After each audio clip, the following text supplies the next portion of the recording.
When you need to start, this is how you start.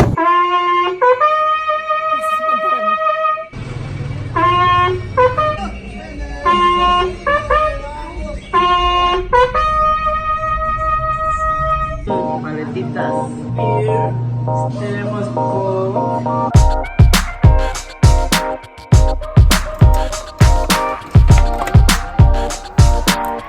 Smells like a swimming pool. It tastes okay. Organic dark roast, fair trade. It's a real treat because it's bubbly. It's good for your gut and it tastes good. Good drink kombucha. Here you go. You want to get started? So I want to get started with avocado mayonnaise. There's never really a good time for it, but You need a starting point for your journey. I fulfill orders for American Velvet, and every once in a while I go to the post office to drop it off so I can get more boxes.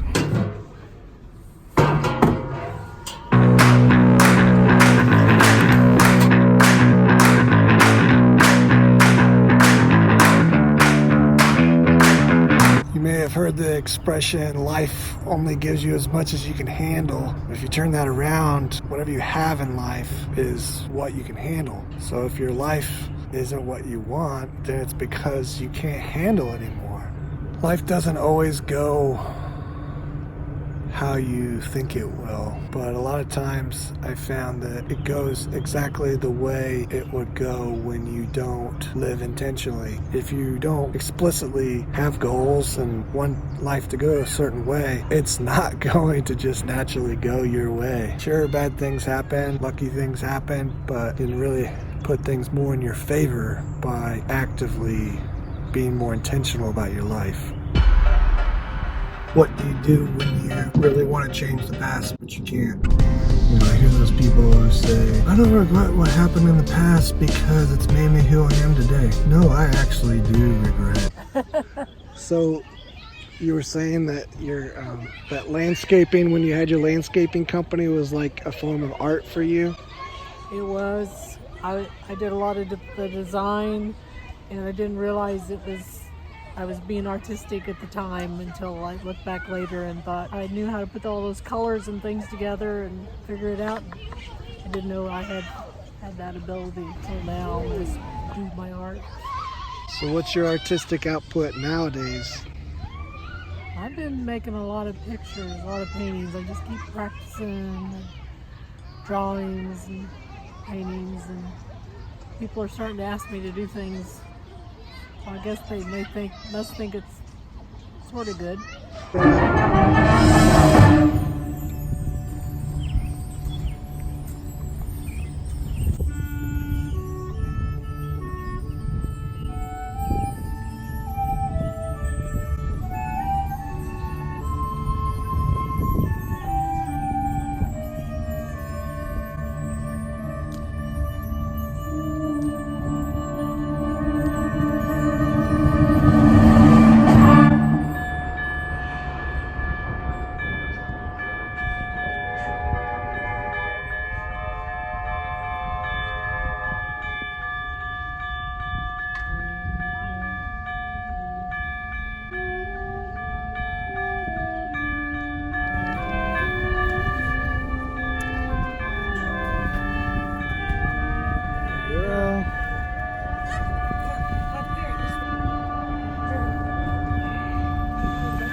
Have you ever wondered that you're never enough? Do you ever compare yourself to other people? Think other people are better than you, or that you're inadequate in some way? I know I do. There's a quote that comparison is the thief of joy, and I found that to be true. I don't like feeling this way. When people ignore you or choose other people over you, or other people have things that you don't have, and it's easy to think that they're better, but maybe they are. Maybe they are. Let's say there's something you want to do, and you go to do it, and then something blocks you. You might say to yourself, oh, this must be a sign that I'm not supposed to do this thing. Another way you could look at it is, oh, I must be on the right track because I ran into this obstacle. There's a book called The Obstacle is the Way, which is based off of old Stoic philosophy of when you encounter an obstacle, that's a sign that you're on the right path. But let's say you're doing something you know you're not supposed to do. You might find that there's also obstacles being thrown in your way. And you may interpret that as something is trying to stop you from doing something you're not supposed to do. So in both scenarios, anything you try to do, you will encounter obstacles. The only difference is how you're interpreting those obstacles. You might say, I've encountered an obstacle, but I want to do this, therefore I will do whatever it takes to get it done, whether that's a good thing or a bad thing. There's probably lots of times where you've encountered obstacles, you know you're doing something wrong, but you overcome any obstacles and you do whatever it takes to get it because you want it so bad. You can apply to good things too. Say there's a goal you have, it's a positive thing. You run into an obstacle, you can either say, oh, this is a sign that I shouldn't keep going, or you can say, wow, I've uncovered an obstacle, this must mean I'm on the right path. If you were playing a game like Zelda and you were walking around and you didn't encounter the next boss, you'd be just lost in the wilderness not playing a game. You would just be doing whatever. It's the interaction with the obstacles that lets you know that you're on the right path. It's what you do once you encounter the obstacles that matters.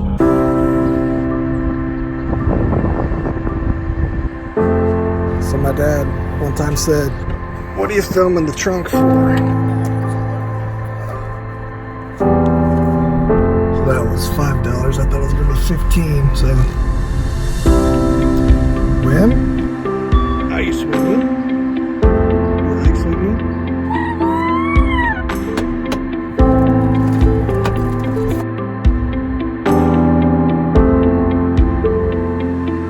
Suzanne's plane just landed. I'm waiting in the cell phone lot for her to get out. Something I've been thinking about lately is how did I go from someone who regularly created skits with friends and made videos and vlogged about stuff I was doing, and then YouTube came out and I didn't build a channel. I posted like some videos but not seriously, and other people became quote YouTubers, and there's a little bit of envy, a little bit of regret, and I'm just working through it. At some point I just have to say, well, I chose the path that I chose and I got what I got. If you've had mistakes or regrets from things in the past, like you want to go back and change the past, but you can't. But you want to, but you can't. What can you do? There's only one thing you can do, and it's do something different now. Your second chance is always now.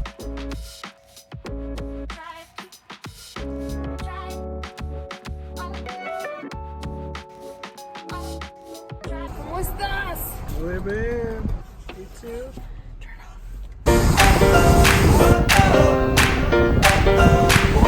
You might find yourself saying, I don't want this for my life, but the time has been assigned to you, and it's up to you to rise up and handle it. I wish none of this had happened. So do all who live to see such times, but that is not for them to decide. All we have to decide is what to do with the time that is given to us.